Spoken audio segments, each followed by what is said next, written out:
This week on Muscle Car of the Week, one of the holy grail cars for Dodge fans, a 1971 Dodge Challenger RT with a 426 Hemi sold new at Mr. Norm's Grand Spaulding Dodge.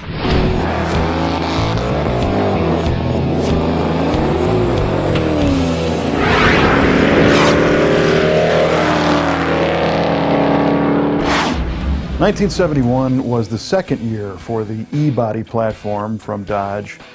This car is interesting because it is the competitor of the smaller variants from Chevrolet and Ford. Ford Mustang, Chevrolet Camaro, the pony cars, they're actually on a smaller platform than Dodge had with the E-body Challenger. If you were to run, apples to apples, you'd be comparing the A-body from Dodge, which would have been a Dart. But that platform wasn't really big enough to handle the giant engines that you could stuff into cars after 1970. So what we're looking at here is a slightly bigger pony car than the Mustang and the Camaro. But it could house a 426 Hemi under the hood, making it, just a monster on the street. And this particular car has not only the 426, but it also has a very cool story of the dealer that it came from new. Dodge made 71 426 Hemi-powered Challenger RTs in 1971. 58 of those had the Hurst shifted 4-speed manual trans. This car has the Hemi under the hood, the 4-speed, plus a Dana 60 rear end. It's the Super Trak Pak with a 410 gear and that monster rear axle. It's all about performance. 4 letters are about the be-all end-all to most muscle car arguments. If you pop your hood and it says HEMI up there, you're a winner. This one, 426 cubic inches, 425 horsepower, and you can tell this thing's been well used because the sticker is getting polished off the top of the air cleaner from this thing torquing under the hood and rubbing against the insulation. This car's been driven hard. That's cool. But the RT package also had some cool styling elements. The power bulge hood was the base RT hood. The shaker hood was optional, but this one still has the power bulge. There's some neat stripes down the side that say RT, and then the rear quarter panels have simulated air intakes on the side. So, looking at this car, you know already that it's an aggressive performer. Add to it that it's got a triple black color scheme with a black vinyl top, code X9 black paint, and a black interior, and it's bad to the bone. I mean, it doesn't get any more nasty than this on the street. This car has the full array of gauges in the dashboard, but the best thing about it, the pistol grip shifter, and of course, the sleeping elephant that comes to life when you put your foot down on the right pedal.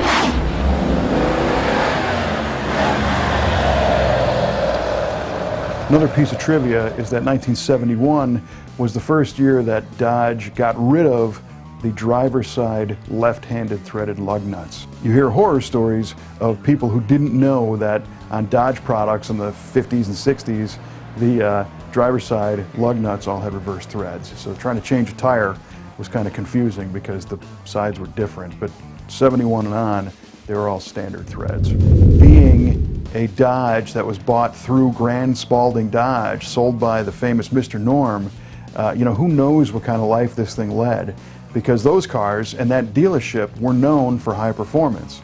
The whole deal with Mr. Norm's Grand Spaulding Dodge was that instead of just trying to sell any possible Dodge to any person who'd walk down the street, he knew that some of the younger buyers would buy performance cars, especially if he could prove to them that these were high performance cars. So he famously shoehorned a 383 into a Dart and sold it before Chrysler engineers even did that. He said that this is possible and we can put a big engine in a small car and make a really fast street car, and he ended up selling them like crazy. They're called the GSS or the Grand Spaulding Special. So Mr. Norm also was the first factory stock car dealership in the country to install a dynamometer and give a free performance tune to everybody who bought a car. So you buy the car, he'd strap it on the dyno, and they would do a performance tune, change the timing, change the jets in the carburetor, do a few things here and there, get a bunch more power out of it, which made the customers super, super happy. And Mr. Norm's Grand Spaulding Dodge unfortunately went away after he sold it in the 70s. But the brand lives on, and 2013 was the 50th anniversary of Mr. Norm's Grand Spaulding Dodge. And we caught up with him at the Muscle Car and Corvette Nationals in Chicago to ask him what it was like to race the cars on the weekend and sell cars during the week. It was a dream, and it was reality, and it was a lot of fun. There was a lot of stress, a lot of aggravation. A lot of work. It was a lot of work, but the bottom line, it all paid off, and the people are happy. I was very happy being in this business all my life. It provided very well for my family and myself, and the customers that I still meet here that I sold cars to 60 years ago, they're still happy. That's what you call keeping a customer happy. This particular car is a standout in the Brothers collection because it not only is a 426 Hemi, Dodge Challenger RT, but with the Mr. Norm lineage comes the documentation on this car. They've got the original bill of sale, the dealer contract, all the paperwork that shows that it is an actual Mr. Norm's car bought through that dealership. And most of this car is original. It's been restored. They replaced a few things along the way, one of which is the engine block, which, you tend to think that an all original numbers matching car is worth the most.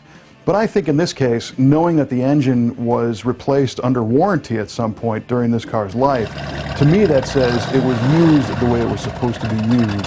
And somebody either raced this car or drove it hard and really, got a chance to enjoy it, because the block, although it's not a numbers matching block, it is a correct warranty replacement block from Dodge. So this car's got a very documented history and a really neat story.